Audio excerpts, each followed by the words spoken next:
சரி பிள்ளைகள், அப்போ நம்மளோட இது 19வது கிளாஸ் நினைக்கிறேன். 2017ஆம் ஆண்டு பேப்பரை செய்ய போகிறோம். அப்போ நம்ம வளமையாக தெரியும் நான் எப்படி செய்கிறேன்னு. நம்ம இதுக்கு முதல் அதிகமான கேள்விகள் முடிச்சிட்டோம். அப்போ இதில் இந்த ஜென்ரல் நாலேஜுக்குரிய பெஸ்ட்டுக்கு வர கேள்விகள்ன்ற விடையையும் அதே மாதிரி மிகுதியான கேள்விகளையும் செய்துட்டு போகிறோம். அப்போ 2017 நீங்கள் இங்கே பார்த்தீங்கன்னா இந்த எக்ஸாம்பிள் செய்யக்குள்ள பிள்ளைகள் மேலுக்கு இருக்கிற ஒரு அரை நிமிஷம் எடுத்து மேலுக்கு இருக்கிறது செஞ்சிருங்க. என்ன புள்ளடி போடுறதா இல்லை சரி மேக்சிமம் புள்ளடி போடுறதா வருமேனே. அவை அதுக்கேற்ற மாதிரி கொஞ்சம் வாசிச்சு கொள்ளுங்க. சரி, இப்போ 17 ஆண்டுகளுக்கு பின் 2016ஆம் ஆண்டு இலங்கையில் ஒரு டெஸ்ட் கிரிக்கெட் போட்டித் தொடரில் ஆஸ்திரேலியாவை தோற்கடித்தது. அது இந்த டெஸ்ட் கிரிக்கெட் போட்டியில் தொடரில் இலங்கை குழுவின் தலைவராக இருந்தவர். அப்போ அந்த டைம் அஞ்சலோ மேத்யூஸ் இருந்த பிள்ளைகள். ஆனால் இப்போ இது தொடர்பாக வராதுன்னு. அப்போ இந்த இப்போ கரண்ட் கேப்டன் யார், மூணுக்கும் கரண்ட் கேப்டன் யாருன்னு பார்த்துக்கொள்ளுங்க. அதே போல் ரீசெண்டாக இந்த ஸ்ரீலங்கா கிரிக்கெட் என்னென்னத்தில் வின் பண்ணியிருக்கு, ஆஹ் அதுகளை கொஞ்சம் பார்த்துக்கொள்ளுங்க. இப்போ வெஸ்ட் இண்டீஸோட மேட்ச் போயியானே, அந்த வெஸ்ட் இண்டீஸோட மேட்ச் போனதில் என்ன நடந்துச்சு, இப்படியான ஒரு அப்டேட்டுகளை கொஞ்சம் பார்த்துக்கொள்ளுங்க. அதே மாதிரி லாஸ்ட் இயர் விளையாட்டு சம்பந்தமாக லாஸ்ட் இயர் நான் எல்லாத்துலேயும் கிளாஸ்லேயும் சொல்லி வர்றது, அந்த T20ல வின் பண்ண கண்ட்ரி எங்கே நடந்துச்சு. அதே மாதிரி இந்த ஃபீஃபா இன்னும் முடியலை பிள்ளைகள். ஆனால் நீங்கள் எக்ஸாம்பிள் முடிஞ்சிருக்கும்னு நினைக்கிறேன் ஃபைனல்.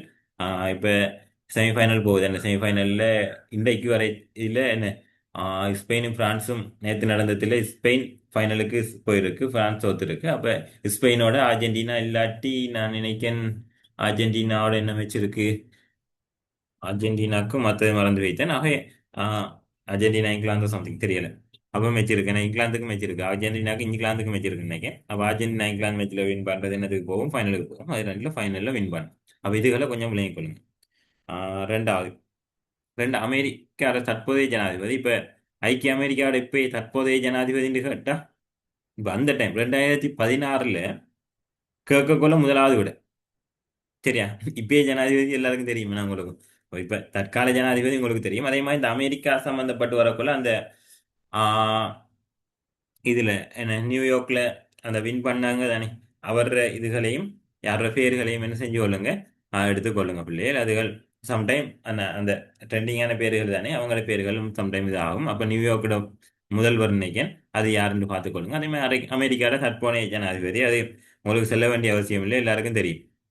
சரி, இது அந்த டைம் அந்த சாரி, இப்போ டொனால்ட் ட்ரம்ப் நினைக்கிறேன் 2016லையும் டொனால்ட் ட்ரம்ப் தான் ஜனாதிபதியாக இருந்திருக்கார். சரி, ஓகே.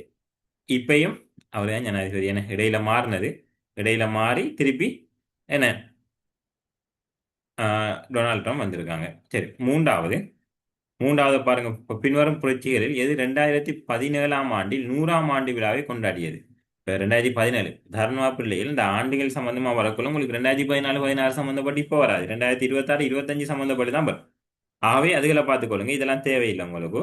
இமேஜில் போனால் அப்போ மூணாவதுக்கு நான் விடைய மட்டும் சொல்றேன். மூணாவதுக்கு நாலாவது, அதே மாதிரி ஜெயந்தி குரு உத்தும்பால பின்வரும் எதில் வெட்டியிட்டிய முதல் இலங்கையர் ஆவார். அப்ப இப்படியே இது ஒரு புதறிவு கேள்வி என்ன.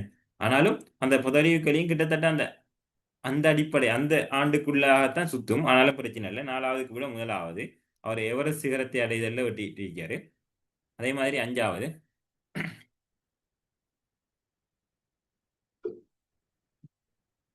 ஓகே. அப்ப அஞ்சாவது பாருங்க பிள்ளைகள், ஐக்கிய ராஜ்யத்தில் ஒரு குறித்த ஒழுங்கமைப்பிலிருந்து வெளியேறும் செயலை குறிப்பதற்கு பிரெக்சிட் எனும் பதம் பொதுவாக பயன்படுது. அவ்வொழுங்கமைப்பு எதுனா ஐரோப்பிய ஒன்றியம். சரியா. அது மாதிரி ஆறாவது, இந்த 2017 சம்மந்தப்பட்டு வந்திருக்கு. ஆகவே இது பெருசாக வராது. அதுக்கு முதலாவது விட 2007வது 2016 சம்மந்தப்பட்டு வந்திருக்கு. அதுக்கும் பெருசாக இது வராது. இதுக்கு விட மூணாவது.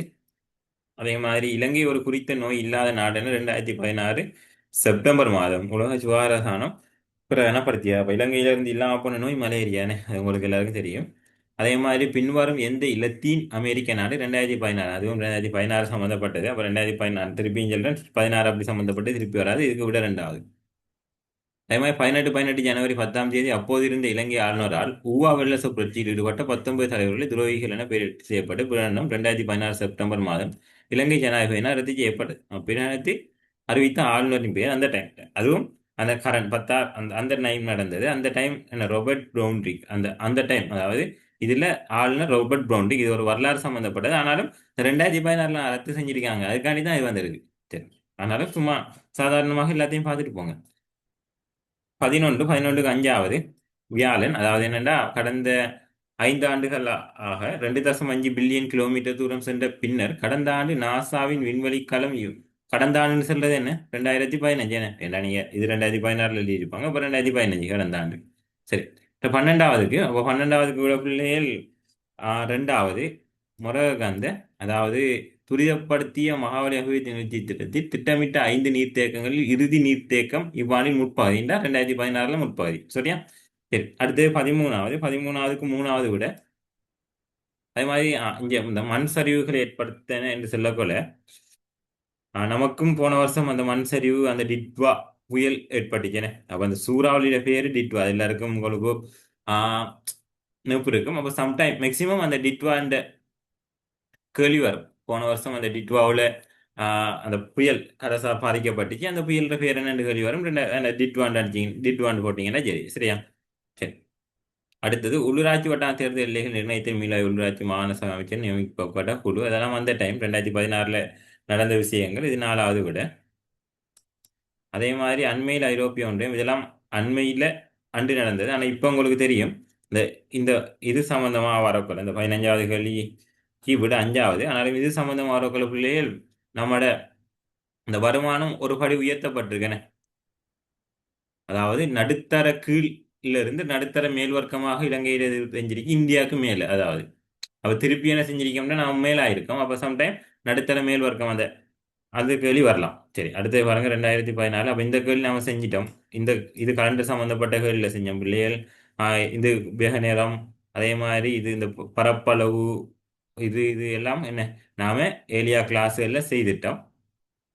அவை பார்த்தீங்கன்னா பிள்ளைகள் 28, 27 எல்லாம் செய்துட்டோம். இந்த படம் சம்பந்தப்பட்ட கேள்வி நாம செய்யலாம். அப்ப படம் சம்பந்தப்பட்ட கேள்வியை செய்வோம். 29வது கேள்வியை பாருங்க பிள்ளைகள். உருவின் ஆடிபிம்பம். இப்ப ஆடிபிம்பம் கேட்கக்குள்ள பிள்ளைகள் நீங்க இப்ப எப்பயும் இப்ப ஆடிபிம்பம் கேள்வி வரும். இப்ப ஆடிபிம்பம் கேள்வி வரக்குள்ள ஒரு கோடை போட்டுருங்க. கோடை போட்டு இப்ப இங்க இருக்கிறது தான் இங்கேயும் வரப்போகுது. இங்கால பெட்டிலையும். சரியா? இங்கால பெட்டிலையும் ஏன் ஆடியில பார்த்தா நான் இங்க பக்கத்துல இருக்கிறான விளம். இதுல ஒரு கோடு போட்டீங்கன்னா இது குத்துற மாதிரி வரும். அவ்வளவுதான். குத்துற மாதிரி அப்படி இப்படி இது இப்படின்டா இதுல கோடு போட்டீங்கன்னா இதுவும் இதுவும் அந்த விரிகோணம் மாதிரி, விரிகோணம் குத்துற மாதிரி வரும். குத்துற மாதிரி வாரது நீங்க பாத்தீங்கன்னா இப்படி வாரது இது இது. சரி, அப்ப இதுவும் இதுவும்.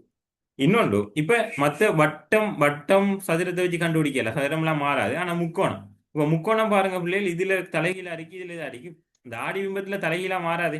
ஆகவே 4வது விட. சரி, அடுத்தது 30வது கேள்வியை பாருங்க. PQR எனும் தள உருவங்களில் ஒரே எழுத்தினால் காட்டப்படும் பக்கங்கள் இணைப்பதன் மூலம் பின்வரும் எவ்வடிவம் பெறலாம். சரி, இப்ப இதுல ஏ கொண்டாந்து இணைச்சுட்டா இதுல ஏ இதுல பி, ஆகவே இது நடுவுல வரும், இது நடுவுல வரும்.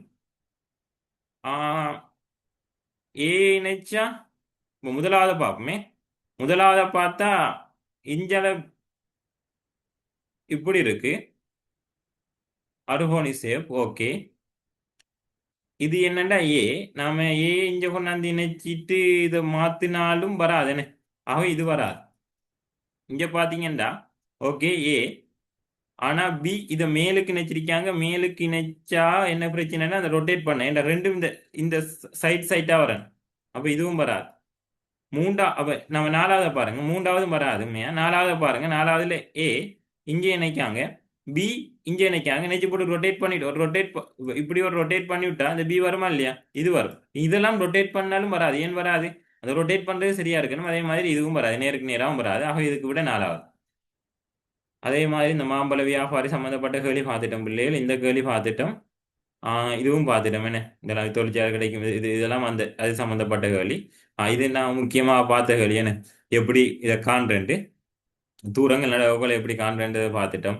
அதே மாதிரி இந்த 37, 38லாம் பழைய வீடியோக்கள்ல முதலைய கிளாஸ்கள்ல பார்த்துட்டோம். அதே மாதிரி சரி, ஓகே, இந்த 39வது கேள்வியை 39வது கேள்வி பார்க்கலன்னு நினைக்கிறேன். சரி, பார்த்திருந்தாலும் பிரச்சனை இல்லை. நாம இந்த கூட்டு சம்பந்தப்பட்டது நம்ம இதில் பார்த்து போறோமே. சரி, பாடசாலை ஏயிலிருந்து பாடசாலை பியிற்கு 5 ஆசிரியர்களை இடமாற்றம் செய்த பின்னர் இரு பாடசாலைகளும் ஒரே எண்ணிக்கையான ஆசிரியர்களை கொண்டுள்ளன. அப்ப ஏயிலிருந்து பிக்கு 5 பேர் போனா பியில 5 பேர் சேருவாங்கண்ணே. ஏயிலிருந்து 5 பேர் போவாங்க, ஏயிலிருந்து 5 பேர் போவாங்க, பிக்கு 5 பேர் சேருவாங்க, பிக்கு 5 பேர் சேருவாங்க. சரி, ஒரே எண்ணிக்கையான ஆசிரியர் கொண்டு ரெண்டுக்கும் ஒரே பின்வரும் கூட்டு கட்டாயமாக இருக்கும். இடமாற்றம் செய்வதற்கு முன் ஏயில் பியிலும் பார்க்க 5 ஆசிரியர்கள் கூடுதலாக இருக்கு. உண்மைதானே? அதுவும் 39க்கு இங்க கட்டாயம் பின்வரும் கூட்டுக்களில் கட்டாயம் உண்மையாக இருக்கும்னு கேட்காங்க. என்ன பின்வரும் கூட்டு இது கட்டாயம் உண்மையாக இருக்கும்னு. இப்ப பிக்கு 5 ஆசிரியர்களை இடமாற்றம் செய்த பின்னர் இரு பாடசாலைகளில் ஒரே எண்ணிக்கையான ஆசிரியர்களை கொண்டுள்ளன. இங்க இருந்து 5 பேரை கலட்டிட்டு இங்க போறோம். உதாரணமாக நான் சொல்றேன், இங்க 95 ஆசிரியர்கள் இருந்திருக்காங்க. 95 பேர் இருக்கா, 95 பேர் சாரி, இங்க 90 95 பேர் இருக்காங்க. பியில எத்தனை பேர்? இப்ப 5 பேரை இங்க இருந்து கலட்டி இங்க கொண்டே கொடுத்து சமனா வாரண்டா பியில எத்தனை பேர் இருந்திருக்கன்? 85 பேர் இருந்திருக்கன். இப்ப 5 இஞ்சால கொடுத்து இஞ்சால கொடுத்தா 85 பேர் இருந்திருக்கன். ஆகவே 85 பேர் இங்க 95 இருந்தா தான் ஒரு 5 இஞ்ச கொண்டே கொடுத்தா 90 ஆகும். அப்ப ஏழியாரிக்குள்ள 10 வித்தியாசம். அவை இப்படி உதாரணம் 10 வித்தியாசம். இங்க 5 குறைய, இங்க 5 கூட, அவை மொத்தம் 10 வித்தியாசம். அப்ப 5 இல்ல 10. இடமாற்றம் செய்யும் ஏயிலும் பியிலும் பார்க்க 10 கூடுதலாக இருந்துச்சு. கியூ சரி. இப்போ கியூ வர மாதிரி பீப்புள கியூ சரிண்டா பீப்புள இது எல்லாம் வராது. அப்போ கியூ சரிண்டா ரெண்டாவது விட. அப்போ எஸ்ஐயும் பார்த்துக்குவோம். இரு பாடசாலையில் உள்ள ஆசிரியர்கள் மொத்த எண்ணிக்கை 10லும் கூடியதாகும். 10ல கூடி தானே இடமாற்றம் மிச்சம் ஜாக்களுக்குள்ளேயே 10 வருது. 5 கலட்டி 5 கூட்டு அப்படி அப்போ 10ஓட கூட இருக்குன்னு தானே. சரி, அடுத்தது இடமாற்றம் செய்த பின் பியில் உள்ள ஆசிரியர்கள் எண்ணிக்கை இரட்டை ஆகும். அது நமக்கு தெரியானே. சரி, அது தெரியா இங்க அதான் அதுக்காக தான் என்ன உண்மை என்று கேட்காங்க. சரி, அடுத்தது பார்ப்போம் பிள்ளை. 40வது கேள்வி. இப்போ 40வது கேள்வியை பாருங்க. இவ்வாறான கேள்விகள் நம்ம பழமையா பழக்கப்பட்ட கேள்விகள் என்ன. அப்போ 40வது கேள்வி என்னண்டா, சரி 40வது கேள்வி இது 40வது கேள்வி நாம செஞ்சிட்டோம் இல்லையா, அந்த கணிதங்கள் செஞ்சிட்டோம். அப்ப அடுத்து 41வது கேள்வியை பாருங்க. 41வது கேள்வி, 41, 42 ஆகிய வினாக்கள் பின்வரும் போலீஸ் விசாரணையின் ஓகே பின்வரும் போலீஸ் விசாரணையில் கலந்துரையாடலை அடிப்படையாக கொண்டவை. இதில் போலீஸ்காரர் கேட்ட 7 கேள்விகள். அப்ப இங்க பாருங்க பிள்ளை, இந்த கேள்வி விடை வரக்கொள்ள உங்களுக்கு தெரியும், ஒன்று சொல்லி அடுத்தது செல்வாங்க, ரெண்டு சொல்லி அடுத்தது செல்வாங்க என்ன. அப்ப இதை வாசிக்கிறதுக்கு முதல் இதிலிருந்து வாசிக்கிறதுக்கு முதல் பிள்ளை நாம என்னதுக்கு போவோம்டா, நம்ம கேள்வியை கேட்போம். கேள்வியை பார்த்துட்டு இந்த இதை வாசிக்கிறது உங்களுக்கு இலகுவா புரிந்து கொள்ளக்கூடியதாக இருக்கும். முதல் 3 பதில்களும் உண்மையாயின் எத்தனை பதில்கள் கட்டாயம் பொய்யாக இருக்கும்? முதல் 3 பதில்களும் உண்மை. இதை 6 கேள்வியை கேட்காங்க. 6ல முதல் 3 பதில்களும் உண்மை. அப்ப இதுவும் இதுவும் இதுவும் உண்மை. உண்மைண்டா மிச்சப்பட்ட பதில் 1, 2, 3 பதில் தான். அதுல எது பொய்யாக இருக்குன்னு கேட்காங்க. சரி, அப்ப இது ஒரு தர்க்கம் என்ன, ஒரு போலீஸ் கண்டுபிடிக்கிற மாதிரி கேள்வி. அப்ப பார்ப்போம். நீர் அவரை எப்போது கடைசியா 2 மாதங்களுக்கு முன்னுக்கு பார்த்தார். அப்ப 2 மாதத்துக்கு முன்னுக்கு பார்த்தார் என்பது உண்மை. அப்போது அவர் உண்மையை அறிந்து கொண்டாரா? இல்லை, அவர் அநேகமாக தமது பார்வையை இழந்திருந்தார். ஓகே, அதுவும் உண்மை. நீர் அவரை எங்கே பார்த்தீர்? கடைசியாக ஆமா கண்டி ஆண்டு மலர் காட்சியில் பார்த்தார். அதுவரையும் உண்மை. அவர்கள் பூக்களை வாங்கினாரா? இல்லை, அவர் அவற்றின் நிறம் பற்றி திருப்தி அடையவில்லை. ஆக இது பொய். ஏன் பொய்? அவர் பார்வை இழந்திருந்தார்னு சொல்றாங்க. இந்த நிறம் பத்தி அவர் திருப்தி இல்லைன்னா நிறம் தெரிஞ்சவர், ஆகவே அது பொய். அடுத்தது, நீர் அவரை மீண்டும் பார்ப்பீரா? 3 கிழமைகளில். இது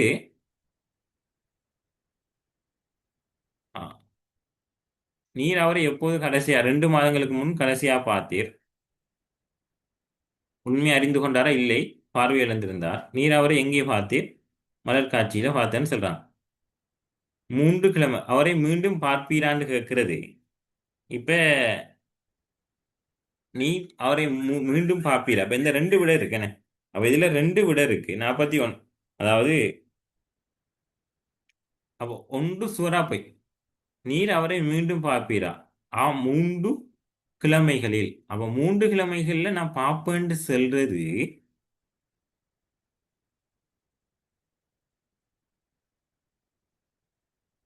இதுல பாருங்க பிள்ளைகள், நீர் அவரை எப்போது கடைசியாக பார்த்தீர்? 2 மாதங்களுக்கு முன்னுக்கு பார்த்தேன். ஓகே, அது உண்மை. அப்போது அவர் உண்மை அறிந்து கொண்டாரா? இல்லை. என்ன, அவருக்கு பார்வை இல்லை. நம்ம அறிந்து கொள்ளல என்று சொல்றது அது உண்மைண்டா. நீர் அவரை எங்கே பார்த்தீர்? பார்த்தது எங்கண்டா? காட்சியில். கடைசி கண்டியாண்டு மலர் காட்சியில். கடைசி கண்டியாண்டு மலர் காட்சியில்னு சொல்றாங்கன்னு. இப்போ கடைசிண்டா, இப்போ 3 கிழமைகள் என்று சொல்ற 3 கிழமையில பார்ப்பது ஓம் உண்மையா இருக்கலாம்.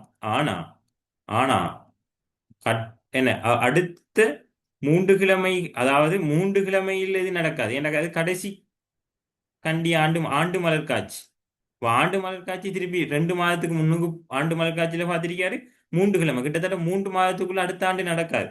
ஆகவே இது உண்மையா, இது இல்ல ரெண்டுல உண்டு. அதாவது 3 கிழமையில பார்ப்பன் சொல்றது ஓகே உண்மையா இருக்கலாம். ஆனா இது கட்டாயம் பிள்ளையா இருக்கும். ஆகவே 2 பிள்ளையாக இருக்கு. அப்ப இப்படித்தான் பிள்ளைகளை கூட எடுக்கணும்.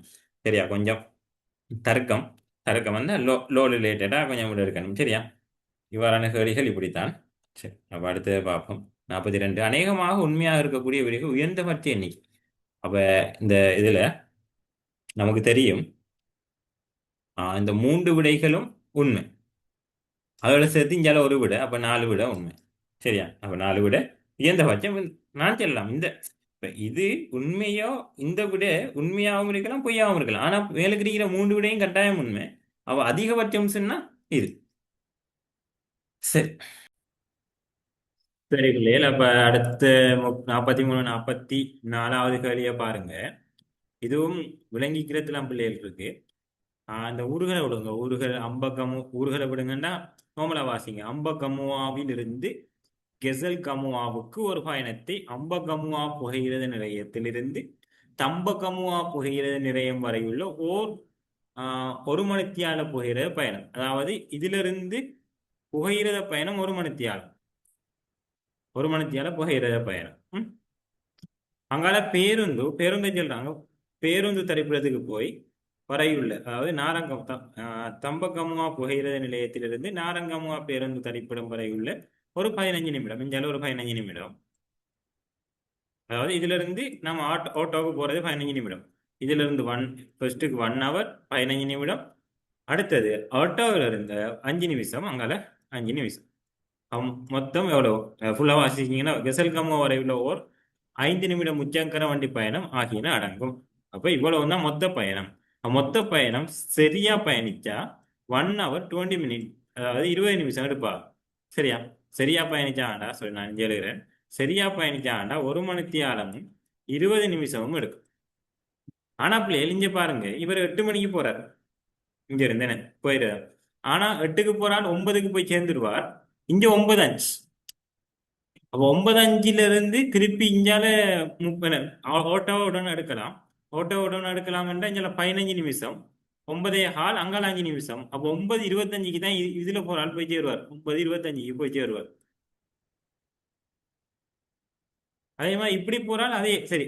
8:10 1 மணித்தியாலம் 9:10 சரி. ஐநே பஸ் எடுத்துட்டு அங்கால 9:10. அங்கால டைம் ஆகாதானே? அங்கால 9:10, அங்கால நீங்க 15 திருப்பி 20க்கு தெரிஞ்சீங்கன்னா 9:30க்கு போய் சேருவாங்க. 9:30க்கு போய் சேருவாங்க. அடுத்தது 8:15க்கு போய் 9:25. அப்போ 8:15 9:15க்கு போய் சேர்ந்துருவாரு. ஆனா 10 நிமிஷம் காத்துட்டு இருப்பாரு.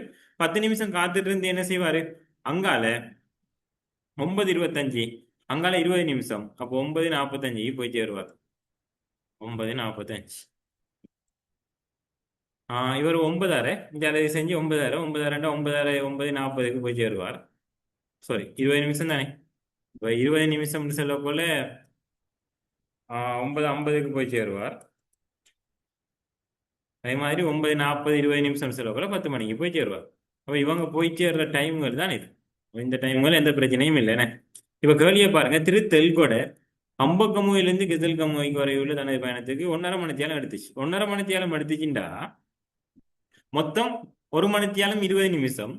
அப்போ எக்ஸ்ட்ராவா 10 நிமிஷம் கூட எடுத்திருக்கார். அப்ப எந்த பஸ்ஸுக்கு அவர் 10 நிமிஷம் காத்துட்டு நிக்கணும்னு பார்த்தாலே காணும். இப்ப இங்க 5 நிமிஷம், இங்க இல்ல, இங்க 10 நிமிஷம். அப்போ 8:15க்கு புறப்பட்டிருந்தா அவருக்கு எவ்வளவு 9:45. அப்போ 8:15க்கு போய் 9:45 1.5 மணி தேலமே அப்படின்னு பார்க்கலாம். இல்லாட்டி கழிச்சும் பார்க்கலாம், இப்படியும் பார்க்கலாம். சரி, அடுத்தது பாருங்க. திருவனசிங்காவில் உள்ள திருவனசிங்காவிலும் பார்க்க 14 நிமிடம் முன்னதாக திருமதி பனகொட அம்பேகமுவா புகையிரத நிலையத்திற்கு வந்துள்ளார். எனினும் அவர்கள் இருவரும் ஒரே நேரத்தில் கெசல்கமுவை வந்தடைந்தனர். அதாவது ஒரே டைம்ல இங்க வந்தடைகிறாரு, ஆனா 14 நிமிஷம் ஏலியா வந்துட்டாங்க. அப்படின்டா இங்க பாருங்க, 8 மணிக்கு போய் ஃபர்ஸ்ட்டுக்கு வந்தா ஃபர்ஸ்ட்டுக்கு 8 மணிக்கு ஏறிட்டு போயிடுவாரு. இதை பாருங்க, இவங்க 10 நிமிஷம். இப்போ 14, இப்ப இந்த ரெயின்லாம் போறாங்க 2 பேரும்டா. இவர் 14 நிமிஷத்துக்கு முன்னுக்கு வந்திருந்தா 8 மணி ரெயினை பிடிச்சிட்டு பாருனே. அப்போ அது சாத்தியப்படாது. இப்ப இவங்க 2 பேருக்கும் 15 நிமிஷம் வித்தியாசம். ஆக இவர் 8:11க்கு வந்திருந்தா 8:10 ரெயினை பிடிச்சிருக்கீங்களா? அப்போ 14 நிமிஷத்துக்கு பிறகு 8:15 ரெயினை பிடிச்சிருப்பாரு. இவர் மற்றவர் 8:15க்கு வந்து 8:15 ரெயினை பிடிச்சிருப்பாரு. ஆகவே இங்க சாத்தியம் 8:15 ரெயின் தான் சாத்தியம். அப்போ 8:15க்கு போய் 9:45க்கு அங்க போய் சேர்ந்திருப்பான். சரியா, கேளிய பார்ப்போம். அப்போ வந்தடைந்தனர். அம்பேகமுவா புகையிரத நிலையத்திலிருந்து முற்பகல் 8 மணிக்கு புறப்பட்ட புகழ்கொட இவர்கள் வரும் வரைக்கும் கெசல்கமுவையில் காத்திருந்தார். எவ்வளவு நேரம்? அப்போ 8 மணிக்கு போனால் 9:25க்கு போய் சேர்ந்திருப்பார். இவக 9:45க்கு போய் சேர்றாங்க. ஆகவே 20 நிமிஷம் காத்துட்டு இருந்திருப்பாங்க. அவ காத்திருப்பு நேரம் என்ன? 20 நிமிஷம். அவ 20 நிமிடம் காத்துட்டு இருப்பாங்க. இப்படி கொஞ்சம் என்ன தர்க்கத்தை சரியா பாத்தீங்கன்னா, தர்க்கம் செல்றதோட இது யார் அப்படி போனா எப்படி போனா, அப்ப அந்த 14 நிமிஷம் செல்றது அதுக்காண்டி தான் பிள்ளைகள் பாருங்க. இது ரெண்டுக்கும் தான் 15 நிமிஷம். மற்றதெல்லாம் 10 நிமிஷம், இங்கால 10 நிமிஷம், இங்கால 10 நிமிஷம். அவன் இங்க 14 நிமிஷம் முந்தி வந்தா ஒரே ரெயின்ல போறையாள். அவன் 15 நிமிஷம் சொல்லியிருந்தாங்கன்னா இந்த ரெயின்ல போயிருக்கலாம் 8:10க்கு. அதுக்காண்டி தான் 14 நிமிஷம்னு சொல்றா. 14 நிமிஷம், 9 நிமிஷம், 9 நிமிஷம் சொன்னா மத்தியில வரும் 14, 13, 12, 11. இந்த 3 எந்த நிமிடம் சொன்னாலும் அவர் என்ன செய்யலாம்? ஒண்டா போகலாம். ஒண்டா போற டைமை கண்டுட்டு நாம இங்க எடுத்துருக்கு. அடுத்தது பிள்ளைகள் 45வது கலியை பாருங்க.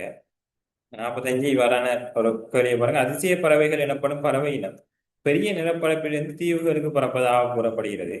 பின்வரும் கூட்டுகள் எவை உண்மையாக இருப்பின் மேற்குறித்த கூட்டில் நண்பகத்தமையை மிக பலங்குடன் செய்யும். சரி, அவன் முதலாவது வாசிங்க. ஊர்காவல்துறை தீவிலிருந்தும் பார்க்க யாழ்ப்பாணம் அதிசய பறவைகள் கூடுதலாக இருக்கின்றன. சரி, இந்தியாவிலும் பார்க்க இலங்கையில் அதிசய பறவைகள் கூடுதலாக இருக்கின்றன. சரி, அதிசய பறவைகள் யாழ்ப்பாணத்திலும் ஊர்காவல்துறையின் தீவுக்கு பறக்க காணப்படுகின்றன. அதிசய பறவைகள் இலங்கையிலிருந்து இந்தியாவுக்கு பறக்க காணப்படுகின்றன. அதிசய பறவைகள் நீருக்கு மேலாக பறக்க மாட்டான். அப்ப இதை வலிமை அடைய செய்யறா, தீவுக்கு போகணும். ஒரு பெரிய இதுல இருந்து தீவுக்கு போகணும்டா அவங்க கட்டாயம் கடலுக்கு நடுவால பறந்து போகணும் தீவுக்கு போறண்டா.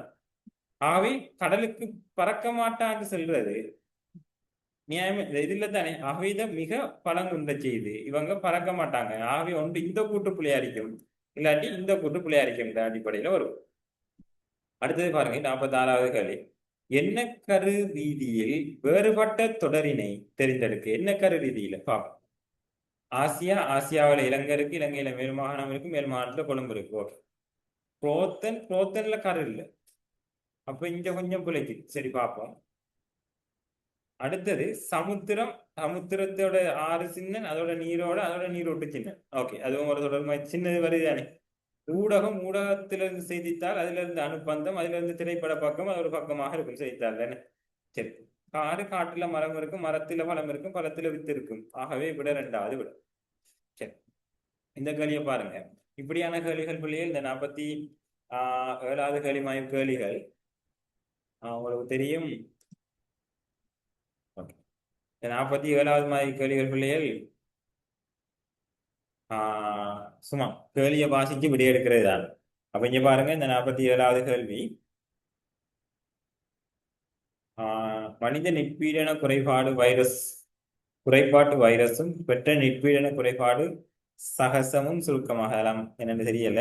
சுருக்கமாக முறையே HIV AIDS எனப்படும். HIV AIDS சொல்றாங்க. HIV ஆனது ஒருவருடைய உடலினுள்ளே புகும்போது அவருக்கு HIV தொற்று ஏற்படும். சரியா, இது எப்படி ஏற்படும் சொல்றாங்க. இவ்வைரஸ் ஒருவருடைய நிற்பீடனத்தை வலிமை கொண்ட செய்து அதன் மூலம் ஏனைய நுண்ணங்கியல் விளைவாக ஏற்படும் தொற்றுக்கள் இருந்து நோய்களை பெரும் ஆபத்தை அதிகரிக்குது. ஏனைய நுண்ணங்கிகள்ல இருந்து பெற்ற இதுன்னு சொல்றாங்க. ஆனா ஓகே, இப்ப HIV தொற்று ஏற்பட்டு ஏனைய நோய்களின் குணங்குறிகளை காட்டுவதற்கு ஏறத்தாழ 8 to 10 ஆண்டுகள் எடுக்கலாம். அப்ப இதான் மெயின் பாயிண்ட் என்ன இதுல. ஒருவரின் வலிமை குறைந்த நிற்பீடனத்தின் விளைவாக ஏனைய நோய்களின் குணங்குறிகளை காட்டும் கட்டமானது எய்ட்ஸ் கட்டம் எனப்படும். ஒருவருக்கு ஒரு HIV தொற்றிலிருந்து அல்லது எய்ட்ஸ் உள்ள ஒருவரிடமிருந்து HIV தொற்று ஏற்படலாம்.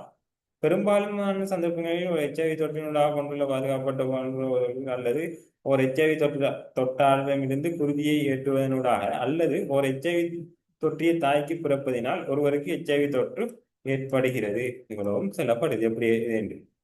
இப்ப எது மேற்குறித்த பதில் வெளிப்படையாக கூறப்படல. ஒருவருக்கு பாலுறவு அற்ற தொடர்பினால் எய்ட்ஸ் ஏற்படலாம் சொல்லியிருக்காங்கண்ணே. அடுத்தது, ஒருவருக்கு எய்ட்ஸின் குணங்குறிகள் இல்லாமல் HIV தொற்று இருக்கலாம். ஏன் லாங் டேர்ம் எடுக்கும்னு சொல்றாங்க காட்டுவதற்கு. HIV தொற்றியுடன் பாலுறவு தொடர்பில் முற்பாதுகாப்புகள் மேற்கொள்ளப்பட்டால் ஒருவருக்கு HIV தொற்று இருக்கலாம் இருக்கலாம் அதுவும் சொல்றாங்கண்ணே. நிற்பிட நுண்ணங்கிகளினால் ஏற்படும் பல நோய்கள் தடுக்கப்படுகின்றன. HIV வைரஸ் மாத்திரமல்ல, வேறு நுண்ணங்கிகளாலும் பல நோய்கள் ஏற்படலாம். அதை இங்க சொல்லல, வேற நுண்ணங்கிகள்னு சொல்றாங்க.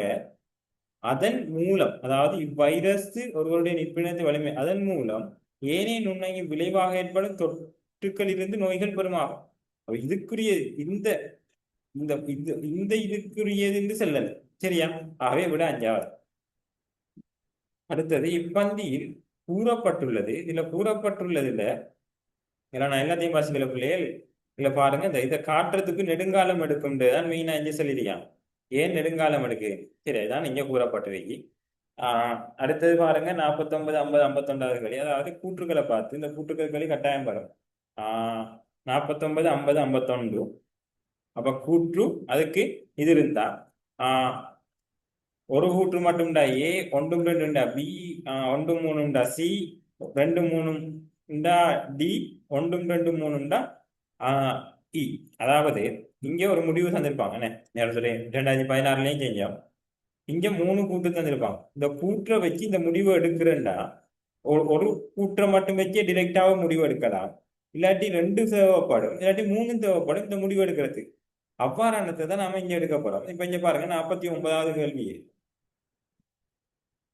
மனித செயற்பாடுனா சுற்றாடல் மாசுபடுதுன்னு சொல்றாங்க. பச்சை இல்ல வாயுக்கள் போன்ற சுற்றாடல் மாசுபடுத்திகளை உண்டாக்குவதற்கு மனித பொறுப்பாவான். அது ஒண்ணு அதானே இருக்கு. அதானே சுற்றாடல் மாசுபடுது. ஆகவே முதலாவது குற்ற வச்சு டிரெக்டாகவும் எடுத்துடலாம். சரி, அடுத்த மனித சுற்றாடல் முக்கியமாக நிலம், நீர், வலி, உயிரினங்கள் ஆகியவற்றை கொண்டுள்ளது. அதனால ஒரு பிரயோசனம் இல்லையே. இதுக்கு நம்ம இதுக்கு பிரயோசனம் இல்லையே. மாசடைய செய்யறது இந்த செல்றதுக்கு இந்த கூட்டால எந்த பிரயோசனமும் இல்லை. சமுத்திரங்கள், வனமூலிகை பயிர்ட்ட நிலங்கள் ஆகியன பச்சையில வாயுக்களுக்கான இயற்கை தேக்கங்கள். அதுவும் மாசுபடுத்தலுக்கு இதுக்கும் சம்பந்தம் இல்லை. இது மாசுபடுத்தல் தடுக்கிறது. ஆகவே முதலாவது மட்டும். ஆகவே முதலாவது. இலங்கையில் உள்ள மோட்டார் அரைவாசிக்கு மேற்பட்ட மோட்டார் சைக்கிள்கள் ஆகும். சரி, அப்ப அரைவாசிக்கு மேற்பட்டது மோட்டார் சைக்கிள். இப்ப பாருங்க, மோட்டார் வாகனங்களில் மோட்டார் சைக்கிள், மோட்டார் கார், முச்சக்கர வண்டி, ஏனைய வாகனங்கள் 4 வகைகளா இருக்கு. இப்ப 4 வகைகள் இருக்குன்னு சொல்றான். சரி, அப்ப இது தேவைப்படுமான்னு சரியா பாப்போம். இலங்கையில் உள்ள மோட்டார் மொத்த எண்ணிக்கை முச்சக்கர வண்டி, மோட்டார் கார்கள், ஏனைய வாகனங்கள் ஆகியவை 17, 11, 19. அப்ப 4 வகைதான் இருக்குன்னு சொல்லிட்டாங்க மேலுக்கு. ஆகவே இதுல 3 வகையை தந்துட்டாங்க. நமக்கு மோட்டார் சைக்கிள்ல பெர்சன்டேஜ் வேணும். இப்போ இதான் பட்டையும் கூட்டினீங்கன்னா 11, 19, 30, 47. அப்ப மோட்டார் சைக்கிள் 53%. அப்ப இந்த 2 கூட்டையும் வச்சுதான் நான் மோட்டார் சைக்கிள் 53%, அதாவது அரவாசோட கூட எடுக்கும். ஆகவே முதலாவது 2ஆவதையும் வச்சுதான் எடுக்கணும். முதலாவது 2ஆவது வச்சு எடுக்கணும்னு பி. 3வது, இலங்கையில் உள்ள மோட்டார் வாகன மொத்த எண்ணிக்கை 6 மில்லியன். அதுக்கு தேவையில்லை, நமக்கு இருக்கு. அடுத்தது பாருங்க பிள்ளைகள், 51வது. மீதொட்டமுள்ள குப்பை குவியல் நகரு மனித செயற்பாடுகள்லாம் ஏற்பட்ட ஒரு பேரிழப்பு. ஓகே, நகலில் சேகரிக்கப்பட்ட குப்பையை அதற்குரிய தாபனங்கள் மீத்தொட்டமுள்ளையில் குவித்தன. இது ஒரு காரணம் தானே. ஆகவே இது ஓகே. விட்டு விட்டு பெய்த மழையை தொடர்ந்து நிலவிய வெப்பமான வானிலையில் விளைவாக நுண்ணங்கியல் தொழிற்பாடு அதிகரிக்கிறது. நுண்ணங்கியல் தொழிற்பாடு அதிகரிக்கிறதால இந்த குப்பை இதுக்கும் அதுக்கும் குப்பை இருந்ததை நுண்ணங்கி தொழிற்பாடு அதிகரித்ததால குப்பை இல்லாம தான் போமே ஒழிய இது இந்த இதுக்கும் சம்பந்தம் இல்லை. இது வேறு சம்பந்தப்பட்டது. திட்டமிடா செயற்பாடுகளின் விளைவாக குவிந்த குப்பை அளவானது நிலப்பரப்பு தாங்கத்தக்க அளவை எஞ்சியுள்ளது. அதுவும் ஓகே. ஆக 1 3. அப்ப 1 3 சொல்றது சி என்ன? சரி, 52 53. 52 53 இலகுவான கேள்விகள். இந்த பெடஸ்ட்ரியன் க்ளோசிங் ரிலேட்டடா வந்திருக்கு. பின்வருமாறு ஒத்த குறியீடுகளை வகை குறிக்கும் 4 ஆங்கில பேரெழுத்துக்களை ஏற்றி. அப்போ ஒத்த குறியீடுன்னு சொல்ல போல ஏ நமக்கு தெரிஞ்ச பாப்பமே. இதுல ஏ முன்னால் குருடானவர்கள் வீதியில் கடக்கின்றனர். அப்ப டி முதலாவதுக்கு டி. முன்னால் வீதி வேலை நடக்குது இ. முன்னால் ஒடுக்கமான காலம் அல்லது மதகு உள்ளது ஏ. முன்னால் கதவுகள் உள்ள போகிறத கதவை எஃப். அப்ப டிஇஏஎஃப் டிஇஏஎஃப் அஞ்சாவது என்ன? அடுத்தது முன்னாள் பாதசாரிகள் ஒரு வீதியை கடக்கும் ஒரு இடத்தையும். அப்போ பாதசாரிகள் வீதியை கடக்கும் ஒரு இடம் சொல்றது இதென்ன? பி இடத்தையும். ஒரு வீதியில் அண்மித்த ஒரு பாடசாலை அல்லது விளையாட்டு மைதானம் இருக்கும் ஒரு இடத்தையும் காட்டும் ஒரு குறியீட்டு, அதாவது பாடசாலை புள்ளி பிசி. அப்போ முதலாவது 53 முதலாவது. சரி, அடுத்தது பாருங்க 54வது கேள்வி. அதாவது 2010ஆம் ஆண்டு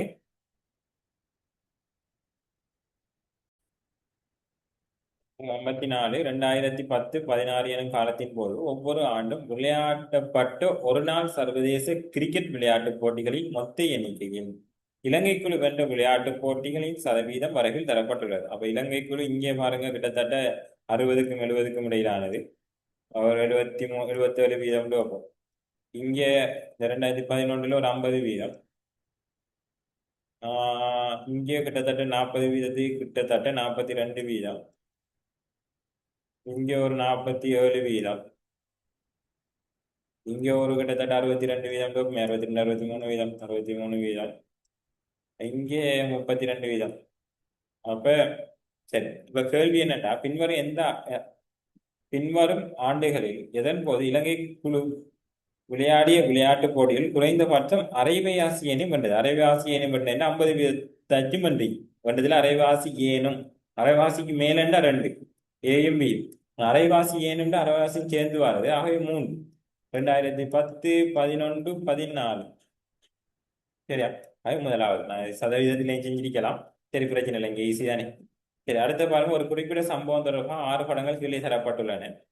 படங்கள் சரியாக தொடரில் படங்களை சரியாக தொடரல. இவ்வாறான வரக்குள்ள கொஞ்சம் 1 2 நீங்க சரியா முதலாவது கடைசியும் கொஞ்சம் ஐடென்டிஃபை பண்ணிட்டீங்கன்னாலே காணும். அப்ப இங்க பாருங்க, இதுல ஒரு கார்ல அடிபடுது தானே, பூனை கார்ல அடிபடுகிறது. ஆக விடைய பாருங்க, முதலாவது ஏயும் சியும் தான் இருக்கு. இப்ப சி இங்க விளையாடி இருக்கிற பூனை வெளியில வருகிறது. ஆகவே ஏதான் முதலாவது வரதுக்கு சான்ஸ் இருக்கு. ஆகவே இந்த விட வராது. சரி, கடைசை பார்ப்போம். கடைசை பாருங்க, இந்த பூனை கார்ல அடிபட்டு எல்லாம் செஞ்சதுக்கு பிறகு அவர் ஓனர் என்ன செய்யறாரு? மருந்து காட்டுறாரு இந்த அடிபட்ட பூனைக்கு.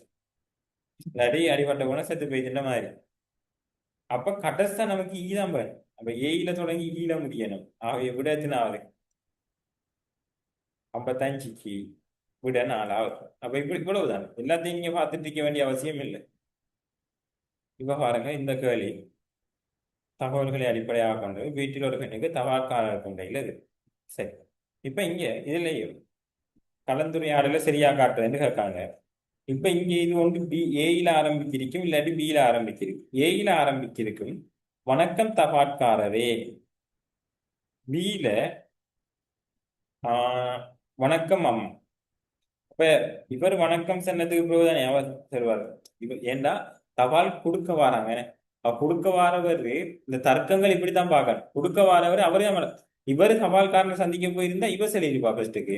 ஆனா இங்க வணக்கம் யார் சொல்லுவாங்க? ஃபர்ஸ்ட்டுக்கு தபால்காரன் தான் சொல்லுவாரு. ஆகவே பி. ஆகவே இது வராது, இது வராது, இந்த 3ம் வரும். அடுத்தது பிக்கு ப்ரோ ஏ. பிக்கு ப்ரோ ஏ, எல்லாத்துலேயும் பிக்கு ப்ரோ ஏ தான், பிக்கு ப்ரோ ஏ தான், பிக்கு ப்ரோ ஏ தான். அதுக்கு ப்ரோ ஜிஹெச் இங்கே ஹெச்ஜி. ஜி என்ன? அம்மா. அது ஒரு பதிவு கடிதம் ஜி. அப்ப அம்மா அது ஒரு பதிவு கடிதம் ஜியில சொல்றாருன்னு பி ஏ ஒரு சாதாரண அவ அம்மா கேக்கா வணக்கம் இது சாதாரண கடிதமா பதிவு கடிதம் கேக்கா. அதுக்கு பிறகு அவர் சொல்றாரு அது ஒரு பதிவு கடிதம். ஹெச். அப்ப ஹெச் வராதானே ஏண்டா என்ன கடிதம் கேள்விக்கு பிறகு வராதானே அவ ஜிஹெச். அதுக்கு பிறகு நான் என்ன கைகளை கழுவ வேண்டும் தயவு செய்து நேரத்தை காத்திருங்க. இப்படி பார்த்து போட்டு தான் இந்த விடையை வச்சு தான் நாம் என்ன செய்யணும், நகர்த்திட்டு போகணும். இல்லாட்டி கொஞ்சம் கஷ்டப்படணும். இங்க வச்சு ஒழுங்குபடுத்தி போட்டு விடைக்கு வர பார்த்தோம்னா டைமும் போய்க்கும், ஒழுங்குபடுத்திக்க மாட்டோம். அவை நமக்கு விடை தான் முக்கியம் பிள்ளைகள், விடையை வச்சு தான் செய்யணும். சரி, இப்போ விடையை பார்ப்போம். ஜிஹெச் சரி. அடுத்தது ரெண்டுலேயும் சிடி தான் இருக்கு. அப்ப சிடியை பாருங்க. சிடி பிரச்சனை இல்லையாமா, அவ கை கழுவிட்டு வரேன்னு சொல்றா, இவரு பிரச்சனை இல்லைன்னு சொல்றாங்க. அடுத்தது டி, இப்போது நான் தயார், தயவு செய்து கடைத்தை எனக்கு தாருங்கள். அவ சிடி ரெண்டுலேயும் சிடி ஓகே. அடுத்தது ரெண்டுலேயும் ஐஜே தான், அப்ப அதுலேயும் ஐஜே தான் இது உங்களுக்கு நான் தருகிறேன். ஜே நன்றி. சரி, இங்கே இஎஃப் இங்கே எஃப். சரி, இஎஃப் பாருங்க. அம்மா நீங்கள் கடிதத்தை பெற்றுள்ளீர்கள் என்பதை காட்டுவதற்கு தயவு செய்து கையொப்பத்தை இடுங்கள். எஃப், இங்கு நான் என்ன கையொப்ப, அப்ப எஃப் தான் வரும், எஃப் இ வராது. அவை அஞ்சாவதையும் பட்டிடலாம். நாலாவது ஆன்சர். இப்படிதான் பிள்ளைகள் இதுக்கு விட எடுக்கணும், இல்லாட்டி கொஞ்சம் கஷ்டப்படுவீங்க. சரியா? தபாட்காரர் கொண்டு வந்த கடிதம் பதிவு கடிதம் என்பதை நிரூபிக்கும் இரு பகுதிகள். இது பதிவு கடிதம் சொல்றது ஒன்று கையொப்பம் விடுறது என்ன, அவர் கையொப்பம் விட கேட்கிறது, கையொப்பம் விட கேட்கிறது ஒன்று. ரெண்டாவது இது ஒரு பதிவு கடிதம் சொல்றது, அப்ப ஈயும் ஜியும், அப்ப ஈயும் ஜியும். அஞ்சாவது 58 தபாட்காரர் கொண்டு வந்த கடிதம் சாதாரண கடிதம் அடையும். மேற்குறித்த கடிதத்துல எது பொருத்தம் இல்லைன்னா, இப்ப இவ என்ன ஒரு கடிதம் கேட்டா அவர் ஜி அம்மா ஒரு இது ஒரு சாதாரண கடிதம் சொல்லிப்பாரு. ஆக இது தேவை, இந்த ஜி என்பது தேவை. ஆனா அவர் இந்த சைன் பண்ணுங்கன்னு சொன்னது தேவையில்லை. அப்ப சைன் பண்ணுங்கன்னு சொன்ன ஈயும் தேவையில்லை. அதே மாதிரி அவ சைன் பண்றேன்னு சொன்ன எஃப்பும் தேவையில்லை, என்ன சைன் பண்ண தேவையில்லை தானே. அவை இந்த மூணாவது. அவை அதே மாதிரி பிள்ளைகள் 59 60 நமக்கு தெரியும். இது நாம 2016 பார்த்தோம். கூட்டுகள் தரப்பட்டு இந்த கூட்டுக்கள் தர்க்க ரீதியாக நாம் எப்படி ஒழுங்குபடுத்தி எடுக்கும். முதலாவது பாருங்க, இந்த 59ல அஜித் பிரேரா தேசிய மட்டத்தில் கிரிக்கெட் பயிற்சி பெற்றவர் ஆவார். திரு பிரேரா மகன் கூடைப்பந்தாட்டத்தில் பாடசாலை. அப்ப பொருத்தம் இல்லைன்னு, தந்தை நாட்டில் பிள்ளைகளும் காணப்படுகின்றன. ஆகவே இதுக்கும் ஒரு ஒரு தொடர்ச்சியான ஒரு வசனம் இல்லை, அது வேற இது வேற. ஆகவே இதுல பாத்தீங்கன்னா பிள்ளை நான் எல்லாத்தையும் வாசிக்கல. இதுக்கு விட நாலாவது விட, அதாவது கடதாசி எப்படி தயாரிக்கிறேன்னு சொல்றாங்க. கடதாசி சாரி கடதாசி உற்பத்தியில் தாவர மூலப்பொருட்களில் இருந்து தயாரிக்கப்படும் நீர்க்கூழ் முதலில் ஒட்டும் பதார்த்தங்களை அகற்றுவதற்காக பரிகரிக்கப்படுகிறது. நீரை அகற்றிய பின் தடிப்பான கூழ் உலர்த்தப்படுகிறது. கூழ் வெளியேற்றப்பட்ட நிரப்பிகள் நீரை அகற்றுவதற்கு உருளிகள் நிறுக்கப்படுகிறது. அதுக்கு பிறகு அப்ப இது முதலாவது, இரண்டாவது, மூணாவது சொல்லலாம். அப்படி என்ன ஒரு ஒழுங்குபடுத்தி இருக்கலாமா இல்லையா? ஆகவே அது விட. அதே மாதிரி 60வது பார்த்தீங்கன்னா 60வதுக்கு விட முதலாவது வந்துடும். முதலாவது இப்போது அரசாங்க பாடசாலைகளில் தரம் 3லிருந்து ஆங்கில மொழி ஒரு பாடமாக கற்பிக்கப்படுகிறது. தரம் 1ற்கும் 2ற்கும் தகுந்த பாட நூல்களை எழுதும் பணியும் ஆசிரியர் பயிற்சியும் ஆரம்பிக்கப்பட்டுள்ளது. எதிர்காலத்தில் தரம் 1ற்கும் 2ற்கும் செயற்பாட்டை அடிப்படையாக கொண்டு வாய்மொழி ஆங்கிலத்தை ஒரு பாடமாக மேம்படுத்துவதற்கு கல்வி அமைச்சு நடவடிக்கை மேற்கொண்டுள்ளது. அதுக்கப்புறம் என்ன இந்த வசனம் வரலாம். அவை இதை ஒழுங்குபடுத்தலாம், இது எல்லாம் தொடர்புடையது. ஆகவே முதலாவது மற்றதை நீங்க வாய்ச்சிட்டு டைம், ஏன்னா இதெல்லாம் பெரிய பந்தியம், வாச்சிட்டு டைம் இன்னொன்று 60வது கல்யாணம் உங்களுக்கு டைம் இருக்குமான்னு சரியா. இந்த அடிப்படையில் கொஞ்சம் குயிக்காக வாய்ச்சிட்டு கொஞ்சம் என்ன கிளிக் பண்ணிட்டு போயிட்டு இருக்கு. சரி, அப்போ இவ்வளவுதான் பிள்ளைகள் 2017ஆம் ஆண்டு. நான் இந்த பேப்பர் உங்களோட ஷேர் பண்ணுறேன். அடுத்த 2018ல் இன்னும் ஒரு கிளாஸில் நான் பார்ப்போம்.